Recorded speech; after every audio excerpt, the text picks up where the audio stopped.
श्री श्याम सुंदर का ब्रज में प्रागट्य हुआ है। सब उस लाल जी के रूप का दर्शन कर रहे हैं। ठाकुर जी 4 दिन के हुए तो ठाकुर जी के परम सखा परम मित्र उनसे मिलने के लिए आए। और ठाकुर जी के परम मित्र कौन है? शंभो।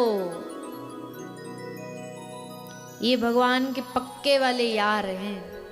कोई अवतार ऐसा हुआ नहीं भगवान का जिसमें ये आए ना, और कोई अवतार ऐसा हुआ नहीं जिसमें इनको आराम से दर्शन करने दिया हो। हर बार इनको कब वापस जाओ। रूप ऐसा औगड़ रूप बना के आते हैं कि क्या करें। पार्वती जी समझाती रहती है, अजी ऐसी जगह होती ना, माताओं का स्वभाव होता, पतियों को समझाती रहती, उस जगह जा रहे हो तो बढ़िया कपड़ा वपड़ा पहन के जाओ।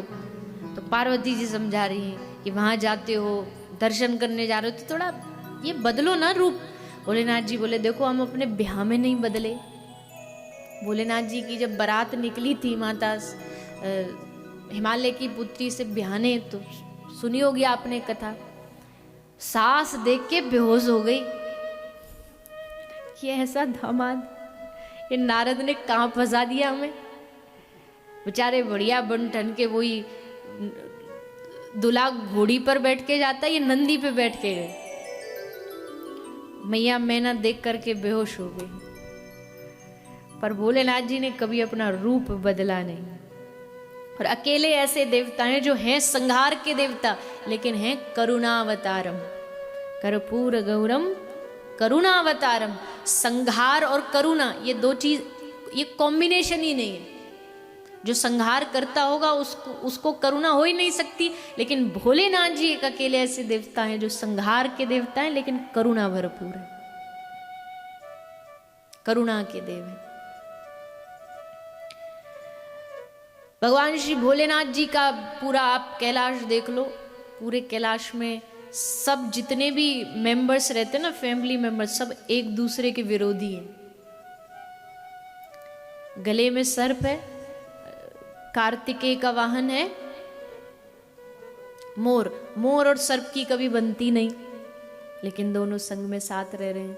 सर्प की और चूहे की कभी बनती नहीं, मूसक की, लेकिन वो साथ रह रहे हैं। सिंह और बैल की कभी बन, सिंह इतना हिंसक प्राणी, वो छोड़े किसी को।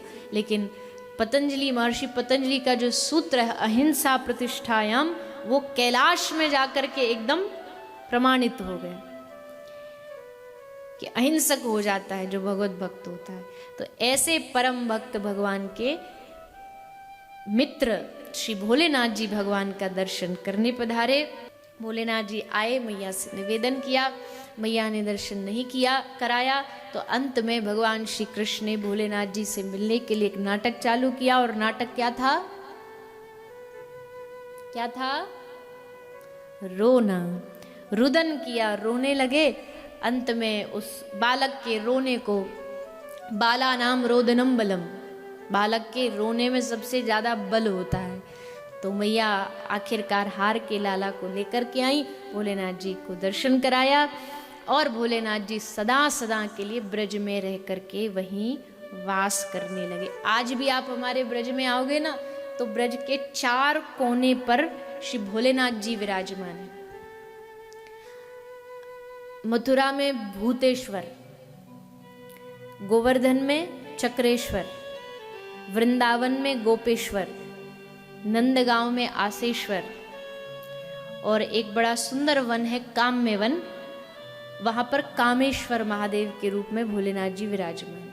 यानी सारे ब्रज की जो सिक्योरिटी है वो भोलेनाथ जी के हाथ में। वो रक्षा करने के लिए ब्रज में बैठे कि मैं इस ब्रज का कोई बाल बांका नहीं होने। और भोलेनाथ जी नहीं, ब्रज में जितने भी देवता, लक्ष्मी जी का वास है ब्रज में, एक बेल वन है, वहां पर लक्ष्मी रहती है। शनि देवता विराजमान है कोकिला वन में।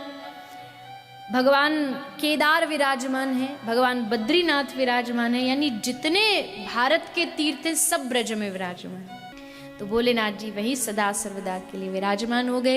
इसके बाद दर्शन करके कैलाश वापस गए।